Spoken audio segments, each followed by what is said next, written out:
Welcome back to another episode of The Bourbon Lens with your hosts, Jake and Scott. And today we are on location in historic Whiskey Row, downtown Louisville, Kentucky, talking all things Old Forester. And we are celebrating episode 300. And so the team here may or may not have poured us something epic to celebrate our birthday and their birthday too. That happened in September. So sit back and buckle into the latest episode of The Bourbon Lens. Melissa, Caleb, thank you all for joining us and helping us celebrate our 300th episode. How are you all doing this afternoon on a nice fall day here in Louisville, Kentucky? It's false fall though, guys. It's, gosh. Yeah. You think so? Yeah, I think we're getting our second false fall. It's going to warm up again, and I'm going to hate it. Well, I certainly hope that's not true. Yeah, I'm ready for it. Yeah. We're so happy to have you here. Thank you for meeting us at Old Forester Distillery down on Whiskey Row. So I know we were supposed to meet at the Kentucky Bourbon Festival, but I think this is probably a better occasion. We get to celebrate your birthday with a little birthday. We get to hang out here in our historic location in downtown Louisville. So all around, just happy to be here with you. Yeah, we're glad that you all were amenable to the change. So we really appreciate it. Flexible. Flexible is great. And shout out to Chris for making all these things happen. We always love to give the PR team love. Chris is a man that wears many hats. And so we appreciate him just finding things and finding the time for us to all get together. So, Melissa, Scott and I have met you multiple times previously, your old role. And so for people who don't know who you are by now, can you tell us a little bit about your role and what you do in helping kind of make the Old Forester engine kind of work here amongst all the other people? Yeah, what a hefty question. So yeah, I've been at Old Forester for about 2 years in the role of master taster, and that is it's a complicated little role. It's pretty cross-functional. It sits kind of right between the brand marketing side of the company and the production side of the company. And I really come from a hospitality background, so I would say my strength is in kind of that ambassador work, and where I'm really learning to integrate is in the production side of things and like liquid innovation. I sit on our quality panel, so kind of assuring the continued quality of the product, but also kind of ideating around new concepts and new ideas. And, in whiskey, that can either be born of your brand story or the liquid you have in inventory. So I kind of sit as a collaborator in those conversations and make sure that the conversations we're having about the product really align with how our field teams and the bars and restaurants and liquor stores and the consumers that are engaging with our product, that they're really kind of going to be interested in what we're doing. Yeah. Well, it's an important role, right? That the things stay consistent and that you all continue to be able to produce great quantities and great quality of whiskey for people to enjoy. We're sitting in your office and you're talking about how you were doing an activation for some bartenders and getting them ready. So what's it like to kind of wear that dual hat to get back into be that ambassador? Do you still enjoy that aspect and that people component of it all? Yeah, I love it. I don't come, like I said, from a production background. We're sitting here with Caleb, who's going to talk about his background in engineering, which is like really what it takes to be in true distillation spaces. And for me, I like to comprehend what's going on in production just enough to be able to translate it to kind of everyday people. And so, I was hosting a batching lab for a bunch of bartenders where there's no dollar amount, assigned to this whiskey. They get to play with it. They get to practice batching for a consistent product. And they really do get an idea of what goes on behind the scenes, albeit in a much more kind of simple way. But it makes them feel closer to the product. And while I'm not the person sitting behind the scenes, batching together our whiskey, I'm in that world enough that I can really bring it to life for people. For sure. And so you did mention Caleb, your assistant master distiller here at Old Forester. Yeah. Relative newbie to the group. You're what, 6-7 months in? Yep, right at. Yep. All right. So how does it feel to be here with the historic brand and the historic parent company, Brown-Forman and Old Forester? Well, I mean, first of all, I am very honored and humbled to kind of step into this role. Earlier this year in February, I've been with Brown-Forman since I was a co-op. Wow. I was at speed school at U of L and just kind of fell into the industry very organically, looking for a co-op. I'm originally from Western Kentucky, so not from this area, but just a few hours away. And it's been great because I started in research and development, kind of working across Brown-Forman's portfolio from tequila, wine, of course, Old Forester, Woodford, Jack, and then kind of moseyed over to the production side of the world, which is, and that was very thoughtful. And I knew that was my next step. And it just so happened that when I was ready to make that decision, we were breaking ground on this amazing site that we're sitting in today. And I was able to be part of the startup crew. So from hole in the ground to what you see now, kind of like first bottles going down the bottling line, cranking out distillate for the first time on the column, like all of that. It was such a great learning opportunity for me, even though, background is chemical engineering, but actually like doing the work. That was fantastic. And then leading ops and maintenance and engineering for the site for about 6 years. I then moved into a very cool short-term assignment for a year. I actually lived in Panama City, Panama, integrating Diplomatico rum to the BF portfolio, which was awesome because I learned all things rum. And then kind of segued back into Louisville and into this role earlier this year. So it's been a fun journey, very focused on the production piece of it. But now in this role with like Melissa, I mean, the people side of this industry is just absolutely amazing. And I have so much fun, going out to markets and more so here at this point in Louisville, but like telling the story of this amazing brand. No, that's really cool. I have a passion for aged rum. I think it's very good. I think it is a bourbon drinkers' other spirit that they should go to. Sleeper spirit? It is a sleeper spirit. And you can get a lot of aged rum at great price points. And so, for you going down there and understanding, molasses versus sugar cane and, column and pot, how they all blend that together. How was that to kind of learn and see how they do things to, with your fancy column still and fancy everything you got here? Yeah, no, that's a great question. So where we actually produce and distill the rum was an old Seagram's plant. So a lot of the kind of foundational knowledge that we have in the bourbon industry was kind of like used to produce this exceptional rum. And so, and Diplomatico is a blend of, some column still, pot still, batch. It's 5 different distillation types. It's very complex. And so, but it was also reassuring that once I got into like the minutia and details of like how you make and blend rum, there were a lot of similarities to, outside of the ingredients, the materials. For sure. No, it's interesting. And, when I was in a neighboring country in Barbados, I saw a lot of Brown-Forman barrels, floating around. So I'm sure there's some bottling of Jack Daniel barrels that's going down there to Diplomatico. The first time I walked into a warehouse, I looked at the rivet and I was like, "There's Jack here. Like it's here, never far away." No, exactly. No. You're like, that familiar yeast strain that I'm getting out of the barrel. What is that? What is that banana that I'm getting? But no, man, it's really cool because you all are doing a lot of different things, but coming together to help craft whiskey overall. So people have maybe lived under a rock. Some from time to time, and they may not know the historic significance of Old Forester and George Garvin Brown and all of that, because we're celebrating with his birthday pour today. Which one of you wants to kind of take on the historic significance, the quick who's down the and dirty? storyteller Who's the storyteller here? That would fall under my role and responsibility. Amongst everything else.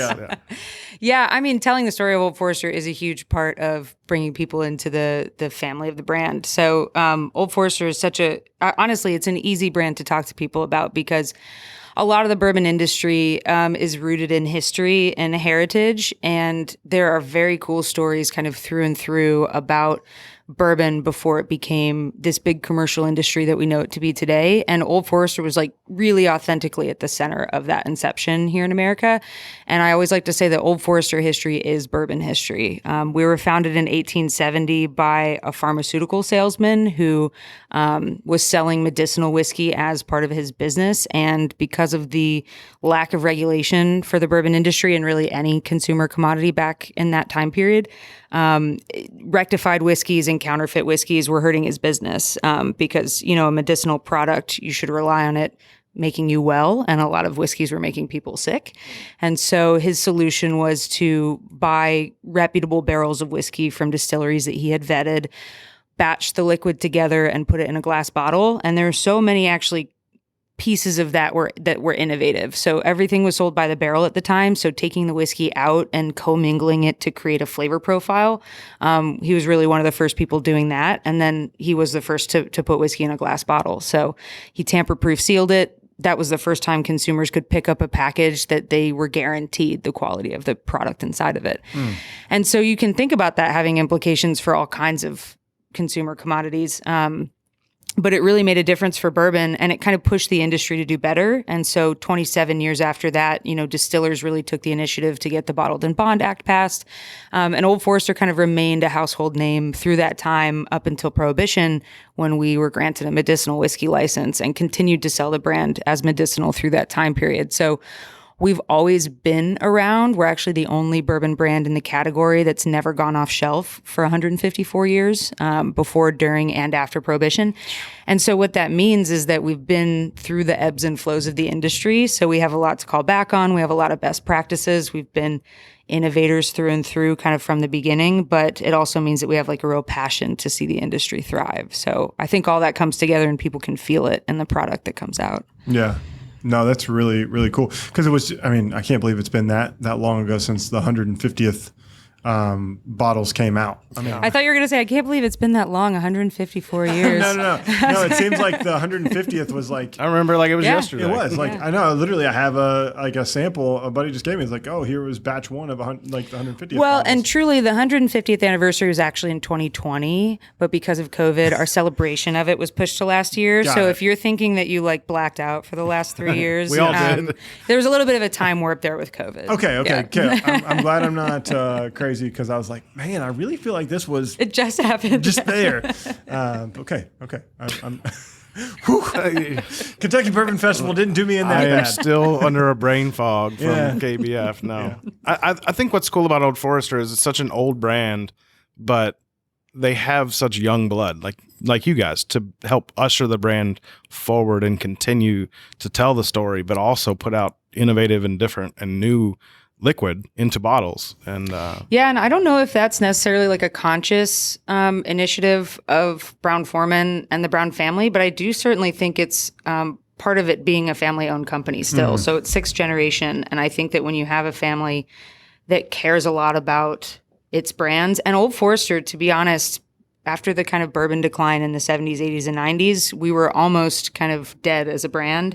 And in the early 2000s, people at Brown-Forman really rallied to keep us around because we were the founding brand of this family-owned company, right?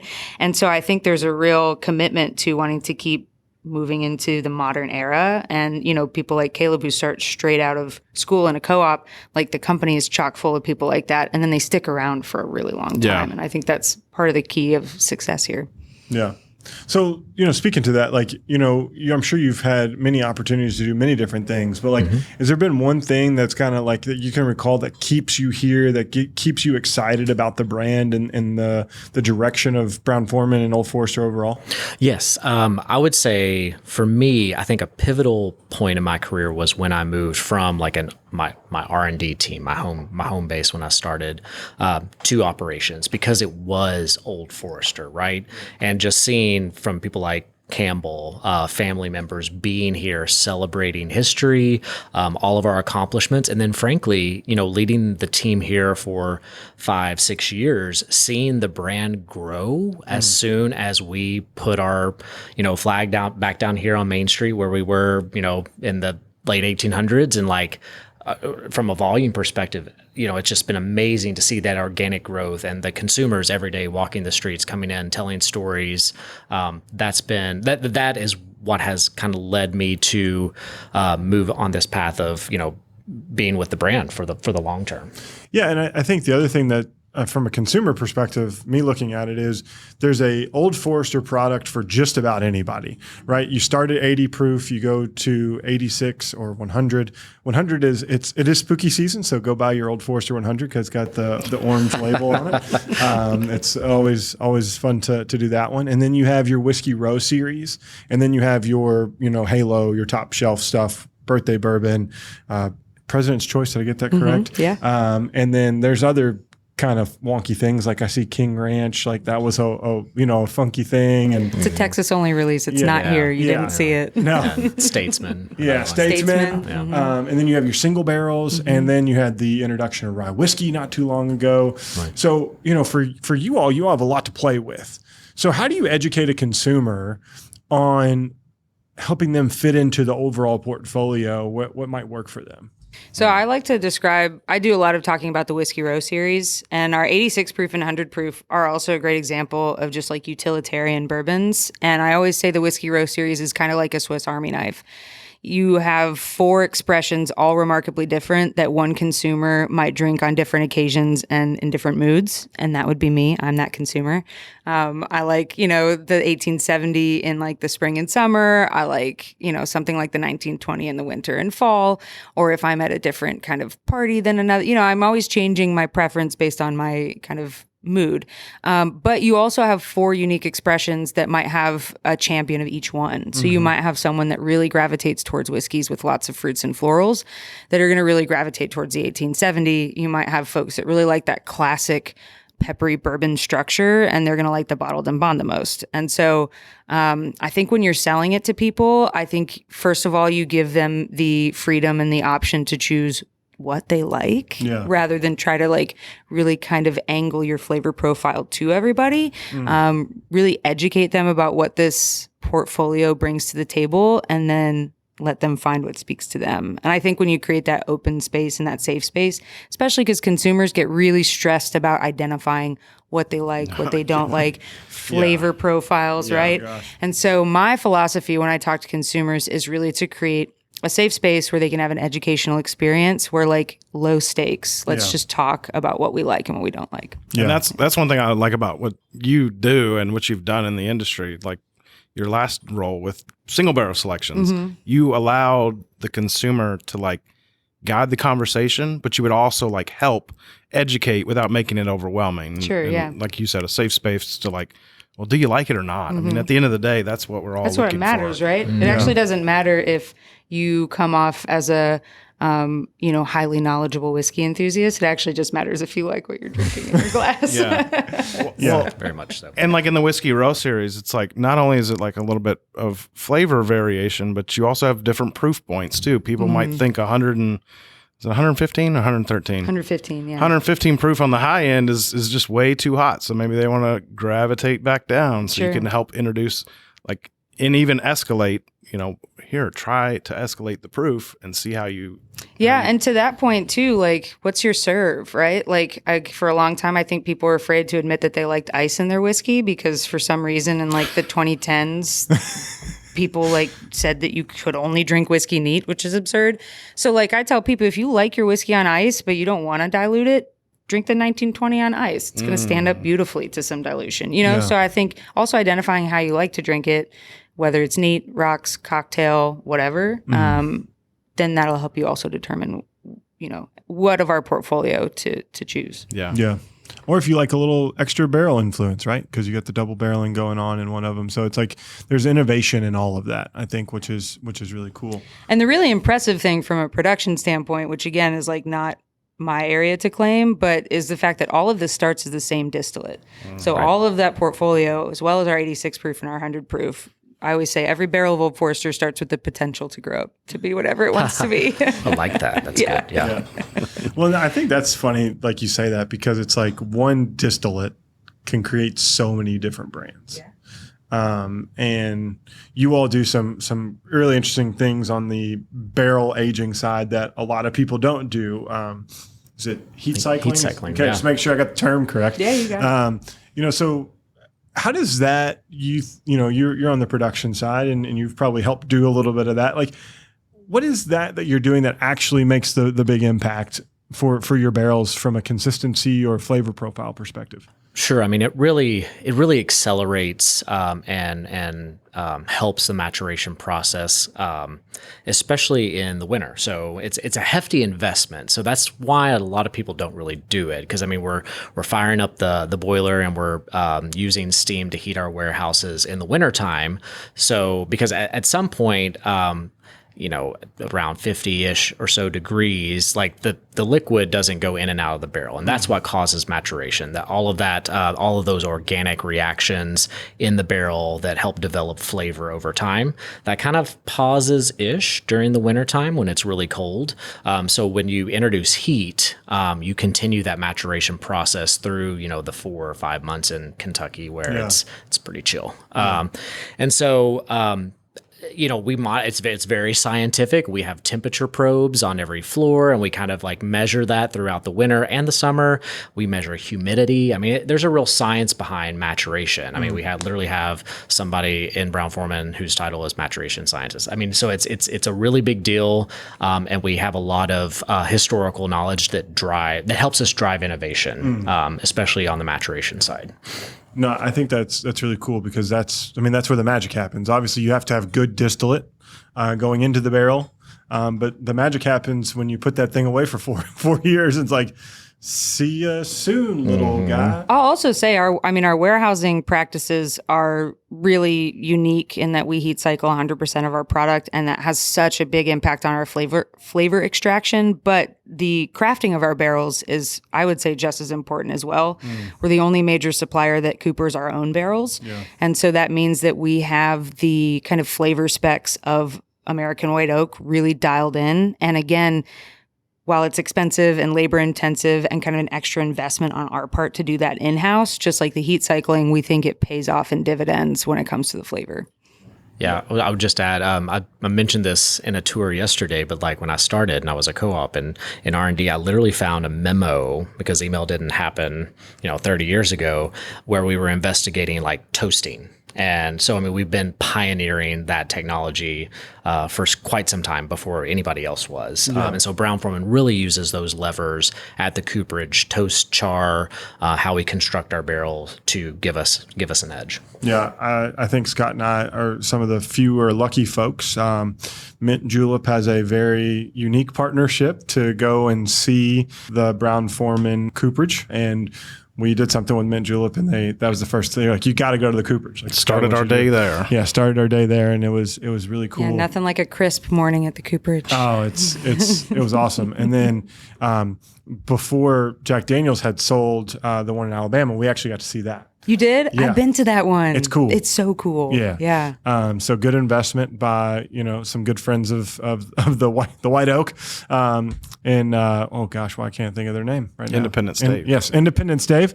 Now Louisville just produces a lot of Brown-Forman barrels, which is really cool. I think the most overwhelming thing is you don't think about the coopering part, is you go outside and you look in the back part of all the wood aging and seasoning. The kilns, yeah. Yeah, they're massive. Huge. It's like you just really don't think of that operation as being as massive as it is, and it's incredibly huge. Yeah, the raw material going in. Yeah.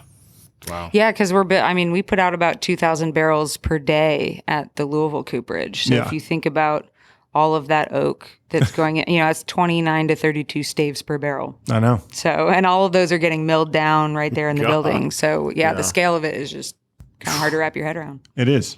But that means that there's shiny bottles that come to us and that we get to drink the distillate sometime down the road. And then it goes to make great rum and other spirits around the world. Scotch and Scotch, which is cool because Brown-Forman's portfolio is not just American whiskey. It's all types of different things, as we mentioned. But you teased something when you were talking about George's background is he would go buy barrels and then he would, blend them together, batch them together. And we're going to talk about, obviously, his birthday here in a second, but there was something that released earlier this year that we got to try with you and Chris and some other folks is the 1924. And like that kind of story kind of creates that. So for those who haven't tried, it's a 10-year-old, right? Bottled in bond. Right? No, 10-year-old. It's not bottled in bond. Yeah, 100 proof. Yeah, because of the seasonality or whatever. But is that something that we'll see again? Is that something that you all you saw people take a claim to? Yeah, so the 1924 is what we called it, and it's part of our Whiskey Row series. So if you're familiar with the series, or I guess if you're not, I'll tell you about it. We've had 4 expressions for the last several years of years that kind of benchmark unique stories in our brand's history. So it's anchored by 1870, which is that founding story, which is a story of George really mingling those barrels together to create his original batch, and that's what we call it, original batch.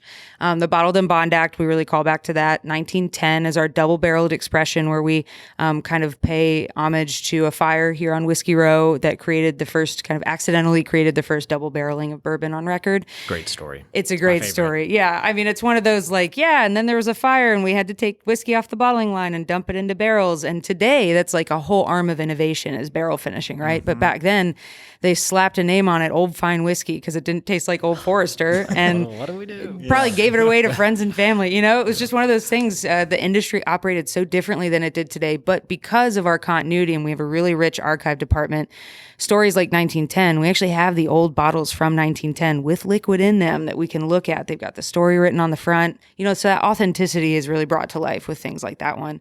And then the 1920s, our Prohibition style at the 115 proof. The 1924, we obviously wanted to follow that chronology.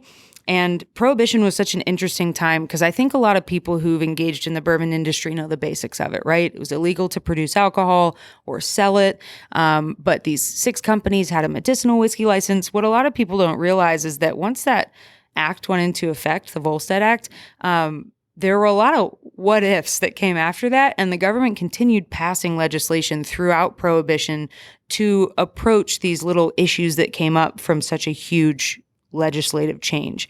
And so in 1923, a lot of these companies that were selling medicinal whiskey started running out of their barrel stocks because we couldn't distill. We could just sell what we already had made by 1920. So obviously that's a finite amount of product.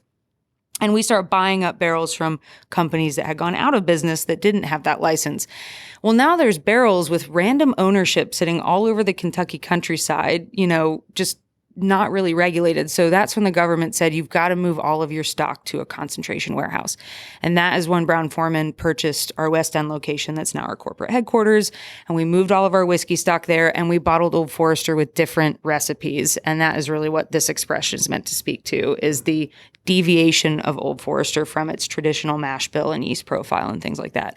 So it's a 10-year expression for us, which is just exciting in and of itself. We don't have anything age stated in the series until that, but it's also a different recipe. So it's a bit higher corn content, lower rye content. So you're also just going to get difference coming from the grain bill. Yeah. No, it's an exceptional whiskey. I truly enjoyed it. I also didn't answer your question. So is it something to expect? Yes. Yes. So it's a limited annual release for us. Everything else in the Whiskey Row series is a permanent expression that you can find at shelf relatively any time. The 1924, because of its age, obviously we don't have unlimited amounts of tenure sitting in the warehouse. So it came out last January and you can expect it to come back around again. Yeah. Scott, we were talking about this at lunch. We were talking about 10-year-old bourbons at different proof points, and that would be one that now falls into that category. We'll definitely add that to the list. Yeah. And it's really interesting. And this is a complete aside. We typically do this once an episode. We were talking about 10-year-old bourbons or 10-year-old age-stated bourbons coming out.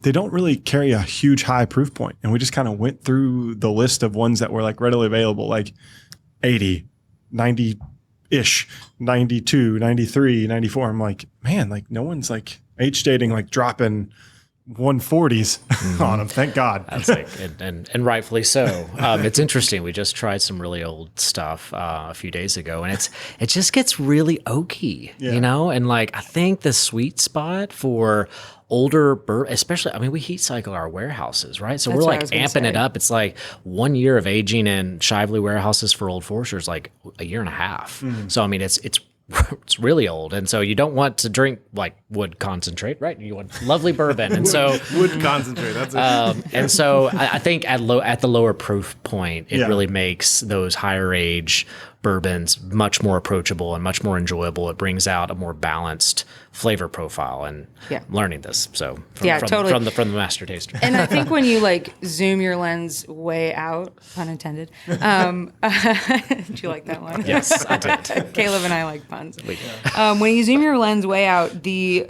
cask strength high proof trend happened when the industry was being flooded with 4 to 6 year bourbon. Yeah. And 4 to 6 year bourbon, maybe even 7 and 8, it does present nicely at those higher proofs if you've done the right things flavor wise.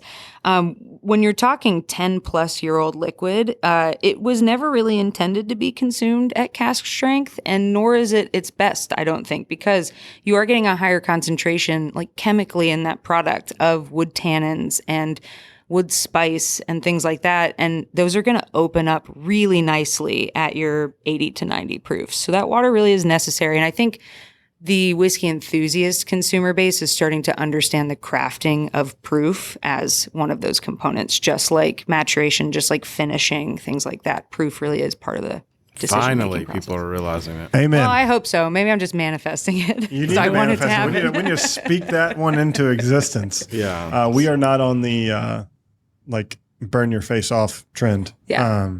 Now, have we enjoyed releases at that high proof? Yeah. I mean, look at your sister company, Jack Daniels. I mean, Coy Hill was a huge success. And the new one's 134 proof, still warm. But, you know, that's not an everyday pour for me. Somewhere under 110 is where I'm looking for to enjoy. And you could add water, dilute, like you talked about. It's fun, I think. And I would love your opinion on this. When you're at home, to have a drop of water and to slowly put it in there, let the oils open up, so that you are getting different parts of the expression to really kind of expose itself.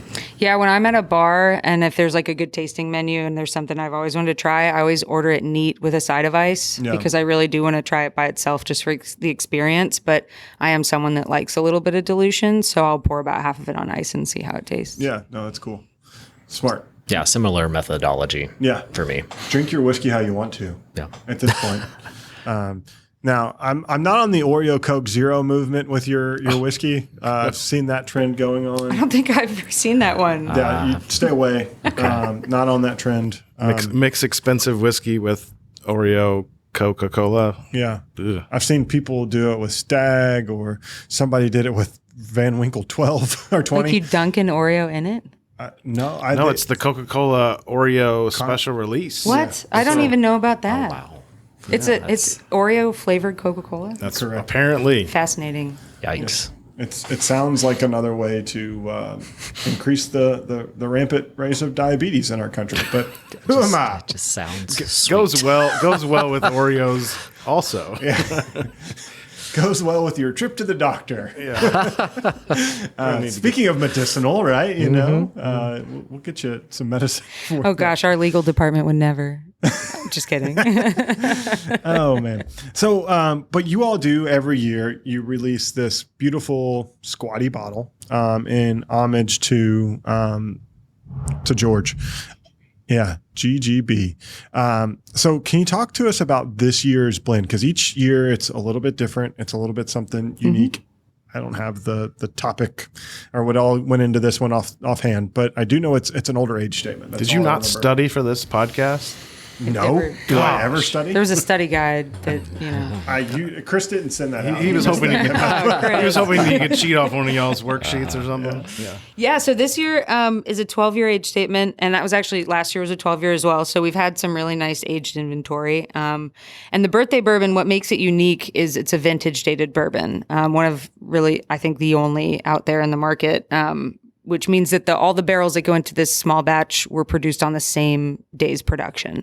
So much like a vintage dated wine. And what used to happen was we would kind of pick these lots of barrels that showed kind of exceptional qualities at these higher age statements, 9 to 12 years, and then blend them together and kind of craft this birthday bourbon. We've now been doing this for 20, I think going on 3 years for birthday bourbon. So now we've actually been able to integrate it into our distillery planning process, so that we can make sure we're holding, as many barrels as we can from a single day's production, since it's become so popular, which I call a happy problem. This year's is 12 years old. It was from 2 different warehouses. These barrels aged on the ground floors of G&L warehouse, I believe. And so when we tasted this liquid, and this is something we do every September right after this year's release as we get started working on next year's release, and we taste the liquid to determine the proof, which again is part of the crafting process. And this one presented a lot of very fruity flavors. For anybody who had last year's 2023 birthday bourbon, it was very oak forward, and folks who liked that kind of cured tobacco leather note were really into it. And this one took on a whole different form. So, same age range, 12 years old, but really juicy, fruit forward, apricot, apple, tangerine, just really kind of full bodied.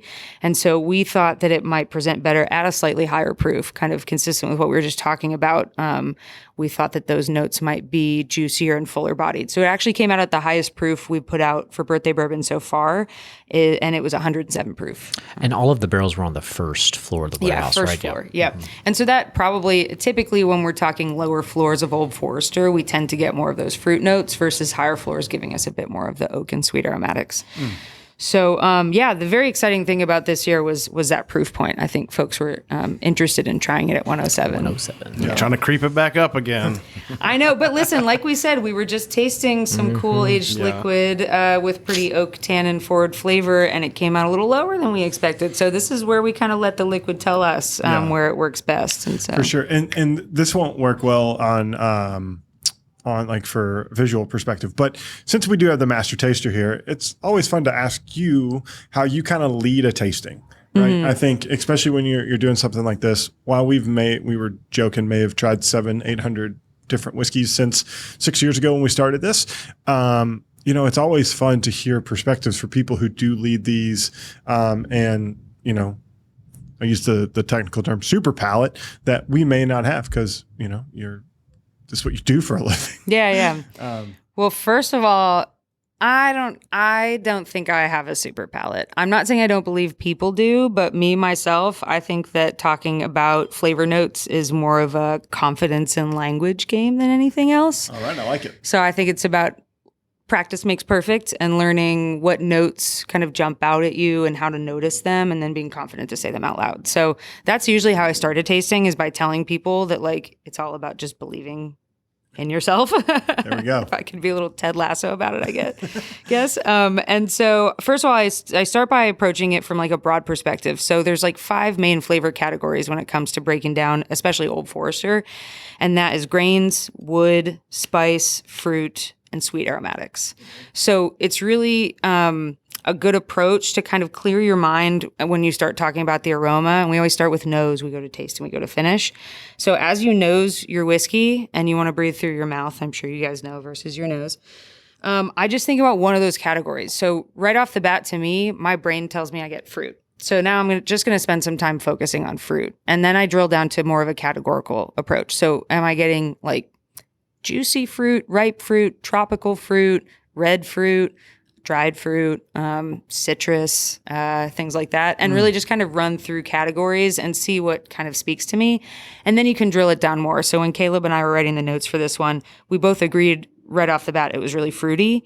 He picked out apple, I picked out apricot, and we thought that it had a nice, we called it a fruit medley, I think, ultimately in the tasting notes, because it, and apricot and apple, you could also maybe say stone fruit. So there's a couple different ways you can describe these things, and it really, you want to make sure that you are not only kind of being true to what you're coming up with, but also it's approachable for other people to understand. Because if you're I get a fresh walk on the beach, nobody knows what that means to you. Nobody knows. Is it briny? I don't know, so. Some notes I've read have been relatively obscure. Yeah. I don't know.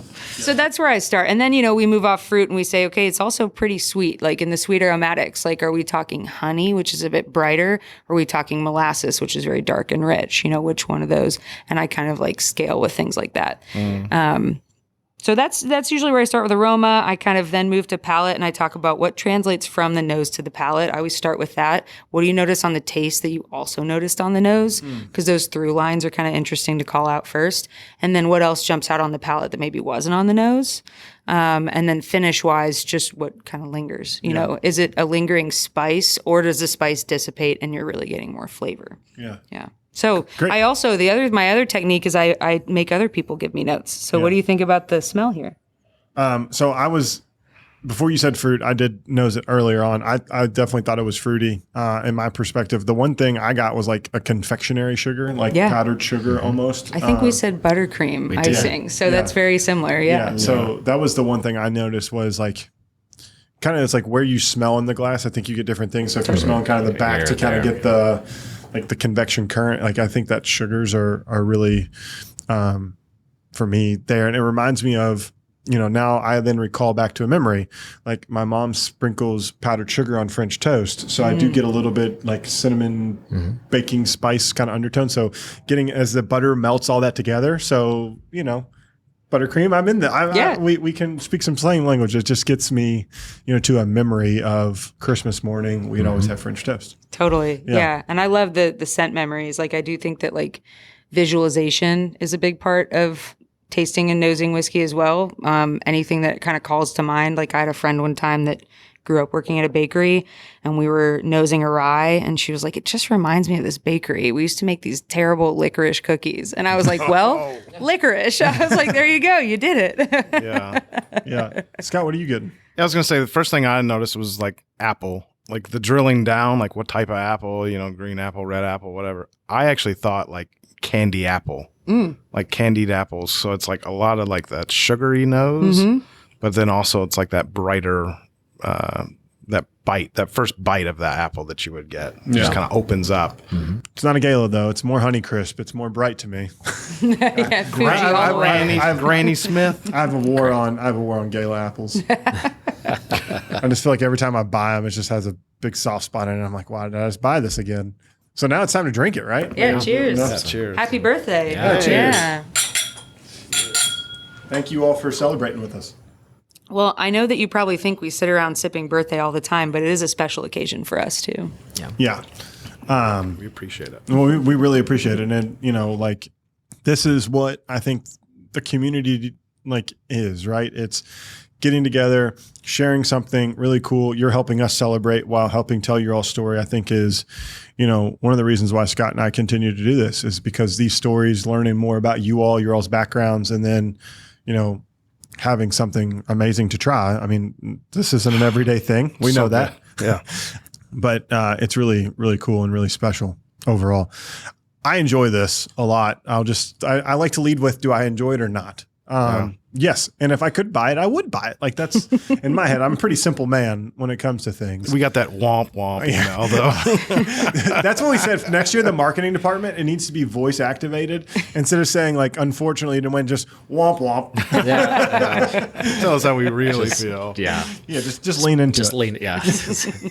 So going back to this, like the interesting thing is like a lot of that apple doesn't really carry forward for me. It's more that oakiness, the sweet oakiness. Yeah, sweet oak on this one. I mean, and again, we're talking about 12 years in heat cycling, but it is less of an earthy oak this year, and it really does capture the sweetness of an oak, which I always love. You guys got to go to the cooperage.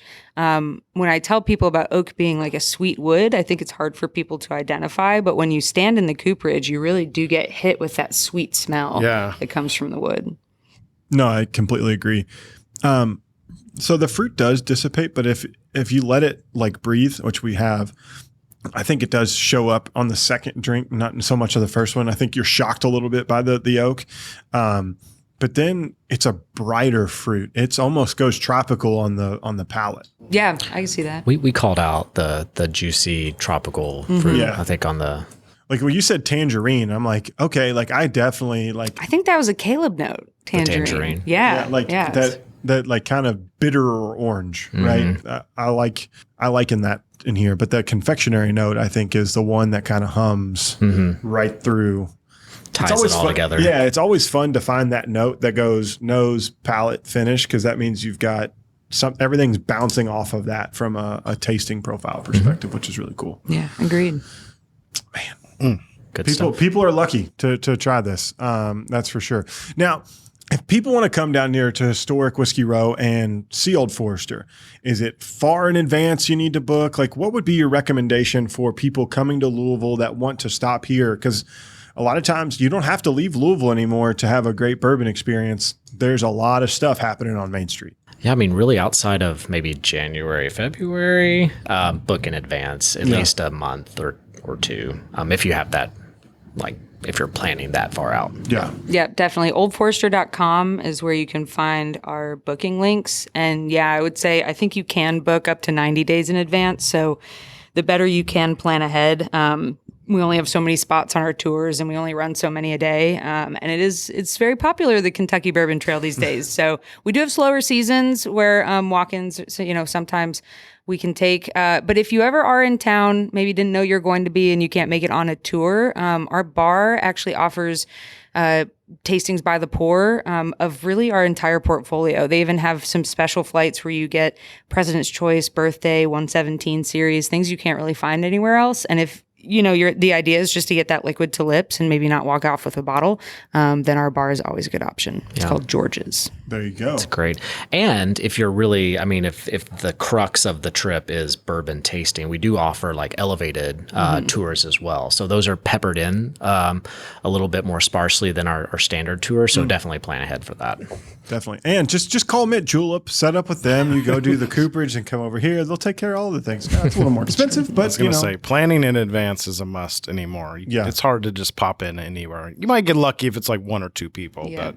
Also, quick plug for my friend Eddie over at Kentucky Hug. Yeah. That is a great resource for people who maybe aren't looking to go through a transportation company to curate their entire experience. But Eddie's done a great job with Kentucky Hug of giving people a hub where they can make their bookings and make sure they don't double book or miss some that they really want to see. So that's an awesome thing that's been added to people's opportunities. Well, for sure. And if you want Old Forester to kind of be your home, your first one that you do, or be close to the bar, the great thing is you've got multiple hotels within literally earshot of you. You got great food, whether it's Merle's or we got O'Shea's and Doc Crow's, and Lock Still just opened up their new restaurant. Was it Boiler Room? Mm-hmm.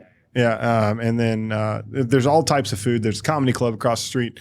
You didn't even mention where we went for lunch. Oh yeah, Sidebar. Don't forget Sidebar. Great place to go. Burgers. Yeah. Great burgers. Great burgers. And then you can always go and take a picture with the troll on the back side of that. So there's a lot of cool things. And me and Scott haven't been down here in a while, but Witherspoon is hopping now, like all the restaurants and stuff on the back there. So. Yeah, that back alley, I think that they're really kind of looking to make it an extended part of Whiskey Row. So there's been a couple cool businesses. Nick and Norman's opened back there, some spots to grab a bite.